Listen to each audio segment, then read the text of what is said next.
On est de retour dans 100% Sport et Loisirs. On va se tourner vers notre deuxième invité. Olivier Matteau est avec nous. On le disait en préambule, Olivier est instituteur, mais surtout président et fondateur de l'équipe de France de football des professeurs. Alors, avant de parler du match caritatif que vous organisez demain du côté d'Irun, j'aimerais quand même qu'on revienne sur cette histoire assez dingue de l'équipe de France de foot des professeurs. Comment ça naît, ça, d'abord ? Alors la genèse est la suivante.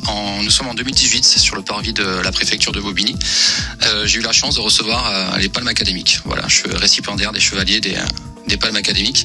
L'un des plus jeunes de l'histoire de la Seine-Saint-Denis, moi venant du Pays Basque, donc à titre individuel, ça a été une immense joie. Et je me suis dit rapidement comment transformer cette distinction individuelle en un projet collectif. Donc je savais que cette palme académique allait me servir de clé et allait attirer l'attention. Nous étions proches du ministère de l'Éducation nationale puisque nous étions à quelques kilomètres.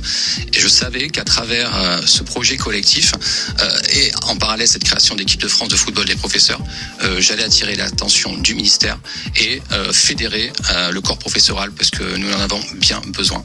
Donc ça a été une occasion de fédérer. Et ça a pris tout de suite, justement, auprès des collègues, mais aussi auprès de l'Éducation nationale, voire de la Fédération française de football, parce que j'imagine qu'ils vous suivent aussi un petit peu du coin de l'œil quand même. Didier Deschamps nous a fait l'amicale, une intervention vidéographique il y a un an, jour pour jour, pour nous souhaiter bon courage. Donc effectivement, la Fédération française de football est au courant de notre initiative, mais c'est surtout une rencontre. Il y a souvent des rencontres providentielles dans la vie. C'était celle de Laurent Petrinka, qui était alors conseiller EPS auprès de Monsieur Blanquer, qui ministre donc de l'Éducation exactement, nationale, qui m'a invité à Grenelle. Et je suis allé avec mon dossier sous le bras et j'ai expliqué le ton que je voulais donner à cette belle histoire que de l'équipe de France de football des professeurs.